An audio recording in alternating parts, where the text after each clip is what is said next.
Hello বন্ধুরা, আমি আরেকটি ভিডিও নিয়ে আজকে চলে এসেছি। আজকে 18ই আগস্ট। মেয়ে এসছে 2-3 দিন হলো, বেশ ওর সঙ্গে সময় কাটানো হলো। আজকে যাওয়ার পালা। এসছে একা একা, মানে প্রথম ও একা কলকাতা থেকে বাড়ি এসছে, কিন্তু যাওয়ার সময় আমি যাব আর কি ওর সঙ্গে। একা ছাড়াটা যাওয়াও হবে সঙ্গে, আর একটু মনে সন্তুষ্টও থাকবে যে সঙ্গে নিয়ে গিয়েছি। তো সকাল সকাল খুব আবদার করেছিল পরোটা খাবে, সেটা হলো পরোটা। আসলে কদিন ধরে আমাদের বাড়িতে নিরামিষই চলছে, আমাদের একজন আত্মীয় মানে মারা গেছেন আর কি, তো আমাদের অসৎ চলছে। তো যতটুকু ওর জন্য করা যায় নিরামিষ করছিলাম।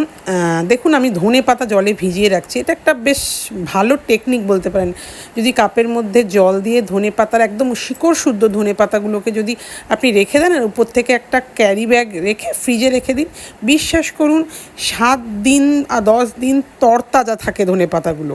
তো আমি শীতকাল বলুন গরমকাল বলুন সবসময় আমরা ওইভাবেই ধনেপাতা রাখি। তো যাই হোক, জলখাবারের পর্ব তো শেষ হলো।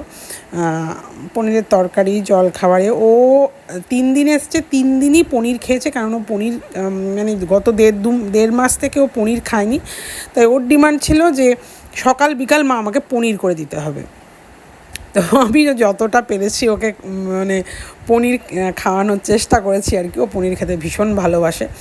এরপরে শুরু হলো টুকিটাকি কাজ। কতগুলো জিনিস আনার ছিল, আমার হাজব্যান্ড এনে দিল।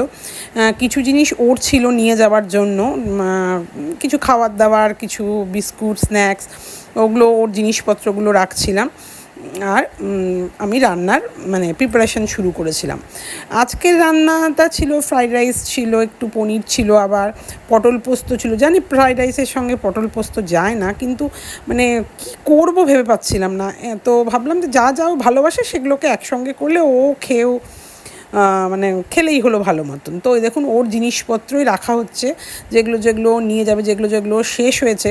তো ঘর বেশ মানে অগোছালো হয়ে আছে কদিন ধরে, গুছিয়ে শুধু গল্পই করে যাচ্ছি দুজনে মিলে, এই হয়েছে সেই হয়েছে, কত গল্প আর কি। তো একদিকে যেমন মনটা খারাপ হচ্ছিলো যে আবার যাবে, তারপরে ভাবছিলাম না, যেতে তো ওকে হবেই, একা একা তো থাকতেই হবে। একটা সময় নিজেকে শক্ত করার জন্য, মানে কি বলুন তো, এই জীবনটা যেমন আমাদেরও সবার জীবনেই যেরকম একটা সংগ্রামের সময় চলে না, তো সংগ্রামে নামবে তবে তো বুঝবে যে কীরকম কী হয়। তো এই যে নিজে একটা মাস চালাচ্ছে, একটা সার্টেন আমাদেরকে অ্যামাউন্ট দিয়ে দিচ্ছি, সেটা তে ওকে চালাতে হচ্ছে। এটা একটা চ্যালেঞ্জিংই ওর পক্ষে, এবং সেটা আমার মনে হয় এটা প্রত্যেককে উপলব্ধি করা উচিত। আমরা আগের দিন বলতে ভুলে গেছিলাম, আমরা আগের দিন না প্রয়াসের একটা এক্সিবিশানে গিয়েছিলাম। ওখান থেকে আমি তনুশ্রীর কাছ থেকে একটা ব্যাঙ্গলস কিনেছিলাম, একটা কানের। ভীষণ, বিশ্বাস করুন, এত সুন্দর নিখুঁত ডিজাইনগুলো পেয়েছি, খুব সুন্দর। মেয়ে ওটা নিয়ে গেল, এবং ওর বাবা জিজ্ঞেস করলো, মানে ওর বাবা জিনিসপত্রগুলো ওকে গুছিয়ে দিচ্ছিল কী নিয়ে যাবে। আমি যাব ওর সঙ্গে, মানে আজকে 18 তারিখ রাত্রে যাব, আবার 19 তারিখ রাত্রেই ফিরে আসবো, কারণ আমাদেরকে 21 তারিখ মানে 20 তারিখ সকালে আমাদের আবার কামান আছে, এবং আমি আবার 21 তারিখ কলকাতা যাব। ওটা হয়তো গাড়ি নিয়েই যাব। তো ওর রান্নাবান্না শেষ করে একেবারে রান্নাঘর পরিষ্কার করে আমরা মানে স্নান ধানের পালায় চলে গেলাম, এবং সোজা চলে গেলাম খাবারের দিকে। কাঁকরোলের বড়া হয়েছিল সেদিন। ও কাঁকরোলের বড়া আমার হাজব্যান্ড এবং আমার মেয়ে দুজনেই খেতে ভালোবাসে। প্রত্যেকটা রান্নায় মোটামুটি খেয়ে ও তৃপ্তি পেয়েছে। ও যে কী বলে জানেন তো, বলে ওদের ওখানে ফ্রাইড রাইস দেয় শুধু চিনি, লবণ আর ভাত ভাজা, আর ওপর থেকে কতগুলো ভেজি ছড়িয়ে দেয়। তো সেটাই ওরা ভীষণ আনন্দ করে খায়। তো সেই জন্য ওর জন্য একটু ফ্রাইড রাইসও করা হয়েছিল, একটু পনির করা হয়েছিল, পটল পোস্ত, ডাল, একটু কাঁকরোল ভাজা। তো ভীষণ তৃপ্তি করে খেলো। আমারও মনটা ভালো লাগলো যে বেশ ও খেলো। মানে আমি ভাবছিলাম যে খাবে কি না, আমরা কদিন ধরে ভেজ খাচ্ছি, ও এসে বিরক্ত করবে, হয়তো বলবে না খাবো না, কিন্তু না, সেরকম কোনো ব্যাপার হয়নি।